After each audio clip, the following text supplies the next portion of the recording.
Stop me if this sounds familiar. When I say the words highly intelligent person, what do you see? Be honest with yourself for a moment. Most of us, if we're really honest, picture the same thing. We imagine a walking encyclopedia. Someone who speaks in perfect, complete sentences, who corrects your grammar without thinking twice, who can solve a Rubik's Cube in under a minute while casually explaining quantum physics to anyone who'll listen. We've been conditioned to think that brilliance is loud. We think it's obvious. We think intelligence walks into a room and announces itself. But what if I told you that the most intelligent people you've ever met, you probably didn't even notice them? Think about that for a second. Really let it sink in. Psychology research has been digging into this question for decades, and the findings are honestly kind of frustrating. Because while we're all walking around looking for the person with all the answers, the truly brilliant minds are hiding in plain sight. They're sitting right next to you in meetings, they're in your friendship circle, they might even be living in your house. And they're doing things every single day that we often misinterpret as weird or antisocial or sometimes even, well, kind of dumb. Here's the paradox that cognitive psychologists keep bumping into. The smarter someone actually is, the less their intelligence looks like what we think intelligence is supposed to look like. So today, I want to invite you into a little experiment. I'm going to describe 10 habits, 10 everyday behaviors, 10 subtle patterns that research has consistently found in people with very high IQs. And here's the thing that makes this interesting. By the end of this video, you're going to realize one of two things. Either you'll start spotting these geniuses hiding in your own life, the quiet ones you've been overlooking, or you're going to have a very uncomfortable, very personal realization about yourself. Because these aren't the habits of someone who acts smart in the way we expect. These aren't the behaviors of someone trying to impress you. These are the habits of someone whose brain is wired differently at a fundamental level. We're talking about the kind of intelligence that doesn't brag. The kind that doesn't need to prove anything to anyone. The kind that, honestly, often gets mistaken for being awkward or distracted or just quiet. But here's the catch, and this is important. Once you see these patterns, you can't unsee them. You'll start noticing them everywhere, in your coworkers, your friends, your family, maybe even in the mirror. And the first habit, the very first one, is the one that fools people the most.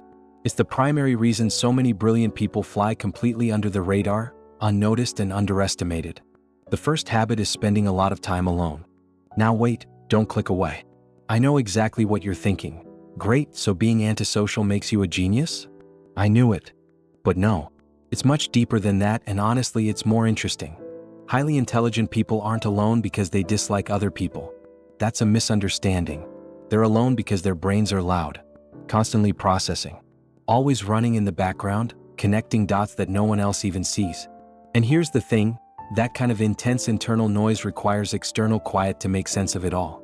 Solitude gives the prefrontal cortex, the part of the brain responsible for planning, reflection, and complex thinking, the space it needs to actually do its job properly. Think of it like this. You can't hear yourself think when there's constant chatter around you. And for someone whose brain is running at full speed all the time, that quiet isn't a luxury. It's a necessity. Research from the London School of Economics actually found something fascinating. Highly intelligent individuals tend to feel less satisfied with frequent social interaction compared to others. It's not that they don't enjoy company. It's that their brains simply crave quiet thinking time. Socializing, even when it's fun, drains a different battery for them. The second habit flows directly from the first. When they're alone with their thoughts, what are they actually doing? They're feeding a second trait, constant, insatiable curiosity. People with high IQs tend to ask questions about almost everything. And I mean everything. Not just the big philosophical questions about the meaning of life, though they think about those too. But the small, everyday stuff that most of us just accept and move on from. Why does my neighbor always park his car at that exact angle? Why does this website have this particular layout instead of a different one? Why do people in this situation behave this way while people in that situation behave completely differently?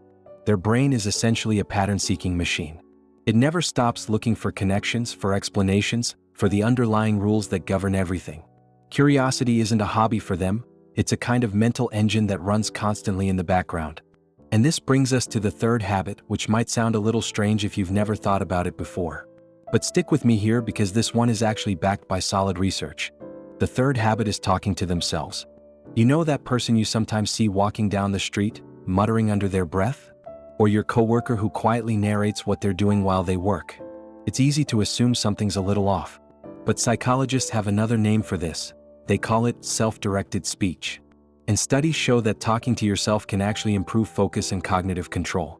It's a tool the brain uses to organize thoughts and strengthen working memory. When you say something out loud, you're engaging another part of your brain, creating another pathway to the same information. So when you see someone quietly narrating their own thinking process, don't be too quick to judge.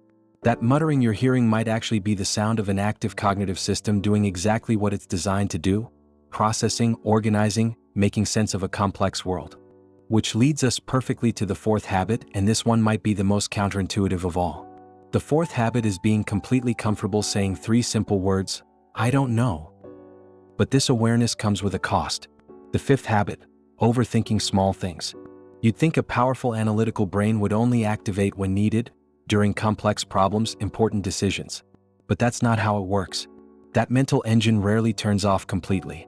The same cognitive processes that help solve complex professional problems can also lead to analyzing casual conversations from 3 days ago, or agonizing over whether a text message sounded rude. From the outside, this looks like indecision or anxiety. But internally, the brain is doing what it always does: exploring multiple mental models, running simulations, testing possibilities. The sixth habit might surprise you: a strong sense of humor. Studies published in intelligence research journals have found a measurable correlation between higher IQ and advanced humor processing. That quick wit you admire? It might actually be a sign of a highly efficient brain making connections faster than everyone else. The seventh habit might be the most important: the willingness to change their mind when presented with new evidence. Highly intelligent people don't see their opinions as fixed identities to defend at all costs. Instead, they view them as mental models, useful frameworks that should be updated when better information comes along. When new evidence appears, their brain doesn't reject it to protect their ego. It integrates it. In psychology, this ability is called cognitive flexibility, and it's a key marker of advanced problem solving. They're not attached to being right in the moment, they're attached to actually understanding how things work. The eighth habit might feel personal to some of you: late night thinking. Many high IQ individuals report being more mentally active at night. When the world goes quiet, when the notifications stop, that's when their brains really wake up. Some researchers connect this with evolutionary psychology, suggesting that individuals with higher cognitive flexibility adapt more easily to non-traditional patterns, like staying awake when everyone else is sleeping. The ninth habit explains why you might not notice these people in social situations. They observe more than they speak. They gather information about social dynamics, about emotional cues. They're building a mental model of the interaction before they contribute. This can make them seem quiet or shy, but when they finally speak, their response is more thoughtful, more nuanced, more aware of the complexity of the situation. High intelligence often comes with an increased awareness of complexity, not just in abstract systems but in society, in relationships, in human behavior. This awareness naturally leads to deeper reflection. About purpose, about identity, about why people do the things they do. It's not always dramatic. Sometimes it's just a quiet question lingering in the back of their mind. Why do we think the way we do? At its core, intelligence is really about curiosity. It's about having a brain that never stops exploring patterns, never stops questioning assumptions, never stops trying to make sense of the strange, fascinating puzzle of human nature. So here's my question: how many of these habits did you recognize in yourself? And more importantly, how many have you been misinterpreting in other people? The quiet person in your meeting, the friend who asks too many questions, the one who changes their mind when the facts change. Maybe they're not weird. Maybe they're not awkward. Maybe they're just thinking in ways you haven't learned to see yet. Thanks for watching.